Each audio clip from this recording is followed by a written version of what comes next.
Hello friends, ಹೇಗಿದ್ದೀರಾ? ಎಲ್ಲರೂ ಚೆನ್ನಾಗಿದ್ದೀರಾ ಅಂದ್ಕೊಳ್ತೀನಿ. Good morning. ಸೊ ಇವತ್ತು ಬಂದುಬಿಟ್ಟು ವೆಡ್ನಸ್ಡೇ. ನನ್ನ ಮಕ್ಕಳಿಗೆಲ್ಲ ಲಂಚು ಬ್ರೇಕ್ಫಾಸ್ಟು ಎಲ್ಲ ಪ್ರಿಪೇರ್ ಮಾಡಿ ಸ್ಕೂಲಿಗೆ ಕಳಿಸ್ದೆ. ಆದಮೇಲೆ ಸ್ಟಾರ್ಟ್ ಆಗುತ್ತೆ ನೋಡಿ ನಮ್ಮ ಕೆಲಸ. ಮೇನ್ ಅಂದರೆ ಮನೆಯಲ್ಲಿ ಅವ್ರು ಹೋಗಿದ ತಕ್ಷಣ ಎಲ್ಲ ಮನೇನು ಅಸ್ತವ್ಯಸ್ತ ಆಗಿರುತ್ತೆ. ಅದನ್ನೆಲ್ಲ ಕ್ಲೀನ್ ಮಾಡಿಬಿಟ್ಟು ಚೆನ್ನಾಗಿ ನಾನು ಸ್ವಲ್ಪ ಫ್ರೆಶ್ ಅಪ್ ಆಗಬೇಕಿತ್ತು. ಬಟ್ ಬಿಫೋರ್ ದ್ಯಾಟ್ ನನಗೆ ಸ್ವಲ್ಪ ಮೆಡಿಟೇಷನ್ ಮಾಡಬೇಕಿತ್ತು. ಸೊ ಅದನ್ನೆಲ್ಲ ಮೆಡಿಟೇಷನ್ ಎಲ್ಲ ಮುಗಿಸ್ಕೊಂಡು ನಾನು ಮನೆಯೆಲ್ಲ ಕ್ಲೀನ್ ಮಾಡಿಕೊಂಡು ಬಿಫೋರ್ 9:30 ನನಗೆ ಎಲ್ಲ ಕೆಲಸನೂ ಕಂಪ್ಲೀಟ್ ಮಾಡಬೇಕಾಗಿತ್ತು. ಏಕೆಂದರೆ ಇವತ್ತು ನಂದು ವರ್ಕ್ ಫ್ರಮ್ ಹೋಮ್. ಸೊ ಮನೆಯಿಂದಲೇ ನಾನು ಆಫೀಸು ಮತ್ತು ಮನೆ ಕೆಲಸ ಎರಡನ್ನೂ ಮುಗಿಸ್ಕೊಳ್ಬೇಕಾಗಿತ್ತು.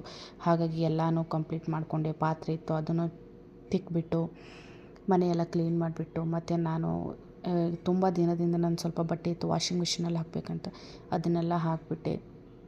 ಸೊ ನಾನು ಬೇರೆ ಕೆಲಸ ಮಾಡೋ ಜೊತೆಗೆ ಅದನ್ನು ಕಂಪ್ಲೀಟ್ ಆಗುತ್ತೆ ಅಂತ. ಈ ಬೆಂಗಳೂರಲ್ಲಿ ನಾನು ಇಷ್ಟು ಮಾರ್ನಿಂಗ್ ಹಾಕಲಿಲ್ಲ ಅಂದರೆ ಬಿಸಿಲೇ ಒಂದು ದೊಡ್ಡ ಪ್ರಾಬ್ಲಮ್. ಬಿಸಿಲೇ ಬರಲ್ಲ ಕಣ್ರಿ, 2 ದಿನ 3 ದಿನ ಇಡಬೇಕಾಗುತ್ತೆ. ಹಾಗಾಗಿ ನಾನು ಬೇಗ ಹಾಕ್ಕೊಂಡೆ. ಅಂದರೆ ಬಿಸಿಲು ಬರೋ ಗಂಟ ಮುಂಚೆನೇ ಬಟ್ಟೆನ ಹಾಕಿದ್ರೆ ಸ್ವಲ್ಪ ಇದು ಒಣಗಿಬಿಡುತ್ತೆ ಅಂತ.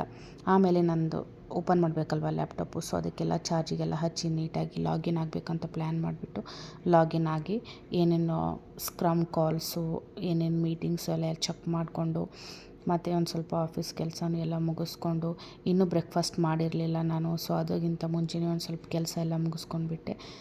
ಕೆಲಸನ ಮುಗಿಸ್ಕೊಂಡು ಜೊತೆಗೆ ನನಗೇನು ತುಂಬ ಹಸಿವಾಗ್ತಾಯಿತ್ತು, ಏನಾದರೂ ತಿನ್ನಬೇಕು ಅಂದ್ಕೊಂಡೆ. ನಮ್ಮಮ್ಮ ನೋಡಿ ಊರಿಗೆ ಹೋಗೋ ಮುಂಚೆನೇ ನನಗೋಸ್ಕರ ಜೋಳದ ರೊಟ್ಟಿ, ನನಗೋಸ್ಕರ ಕಾಯಿ ಹೋಳಿಗೆ ಎಲ್ಲ ಮಾಡಿಟ್ಟಿದ್ದಾರೆ.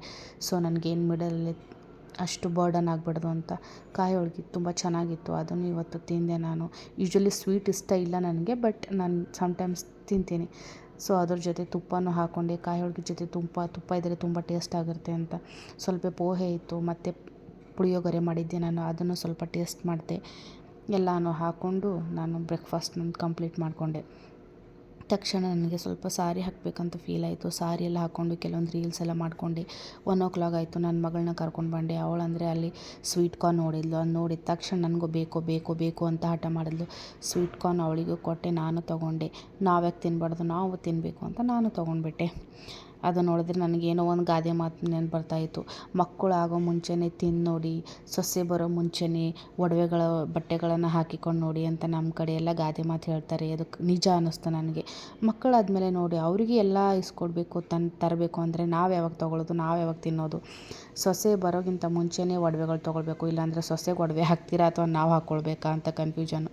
ಹಿರಿಯರು ಹೇಳಿದ ಎಲ್ಲ ಗಾದೆ ಮಾತನ್ನು ಆ್ಯಕ್ಚುಲಿ ನಮ್ಮ ಲೈಫಲ್ಲಿ ಯಾವಾಗಲಾದರೂ ನಮಗೆ ಬಂದೇ ಬರುತ್ತೆ. ಸೊ ಅದೇ ಥರ ನಾನು ಮಿಕ್ಕಿದ್ದೆಲ್ಲ ಕೆಲಸನ ಮುಗಿಸ್ಕೊಂಡು ಸಾಯಂಕಾಲ ಆಯಿತು. ನನ್ನ ಮಗನೂ ಕರ್ಕೊಂಡು ಬಂದೆ ಸ್ಕೂಲಿಂದ.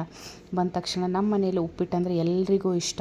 ಕೆಲವೊಬ್ಬರಲ್ಲಿ ಉಪ್ಪಿಟ್ಟು ಅಂದರೆ ಇಷ್ಟಪಡಲ್ಲ, ಬಟ್ ನಾವು ಉಪ್ಪಿಟ್ಟು ತಿಂತೀವಿ ಮನೇಲೆಲ್ಲರೂ. ನಮ್ಮ ಹಸ್ಬೆಂಡ್ ಬರೋ ಟೈಮು ಆಗಿತ್ತು. ಹಾಗಾಗಿ ನಾನು ಎಲ್ಲರಿಗೋಸ್ಕರ ಸಾಯಂಕಾಲ ಏನು ಮಾಡಬೇಕಪ್ಪ ಅಂತ ಸ್ವಲ್ಪ ಉಪ್ಪಿಟ್ಟು ಪ್ರಿಪೇರ್ ಮಾಡಿಕೊಂಡು ಎಲ್ಲರೂ ಉಪ್ಪಿಟ್ಟನ್ನ ತಿಂದ್ಕೊಂಡು ಮತ್ತು ನೈಟ್ ಅಡುಗೆ ಮಾಡಿದ್ರು ಆಯಿತು ಅಂತ ಉಪ್ಪಿಟ್ಟು ಮಾಡಿದೆ. ಎಲ್ಲರೂ ಬಿಸಿ ಬಿಸಿಯಾಗಿ ಉಪ್ಪಿಟ್ಟನ್ನು ಸವಿದು ನಾವು ಮತ್ತು ನೆಕ್ಸ್ಟ್ ನಮ್ಮದು ಆಫೀಸ್ ಕೆಲಸ ಎಲ್ಲ ಮಾಡಿಕೊಂಡು ನನ್ನ ಮಗನಿಗೆ ಒಂದು ಸ್ವಲ್ಪ ಹೋಮ್ವರ್ಕ್ ಇತ್ತು, ಅದನ್ನು ಕಂಪ್ಲೀಟ್ ಮಾಡಿದೆ. ಅದನ್ನು ಕಂಪ್ಲೀಟ್ ಮಾಡಿಸಿ ನಾನು ಮತ್ತು ಏನಪ್ಪ ಅಂದರೆ ಈ ಉಪ್ಪಿಟ್ಟು ನೋಡಿ ಕೆಲವೊಬ್ರು ಇಷ್ಟಪಡ್ತಾರೆ, ಕೆಲವೊಬ್ರು ಇಷ್ಟಪಡಲ್ಲ. ಬಟ್ ಉಪ್ಪಿಟ್ಟು ಯಾವ ಥರ ಮಾಡಿದ್ರೆ ಚೆನ್ನಾಗಿರುತ್ತೆ ಅಂತ ತಿಳ್ಕೊಂಡು ಮಾಡಿದ್ರೆ ತುಂಬ ಸಖತ್ತಾಗಿ ಹಂಗೆ ಟೇಸ್ಟಿಯಾಗೂ ಇರುತ್ತೆ.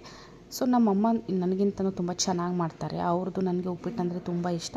ಬಟ್ ಅವ್ರದ್ದು ನೋಡಿ ನಾನು ಕಲಿತಿದ್ದು.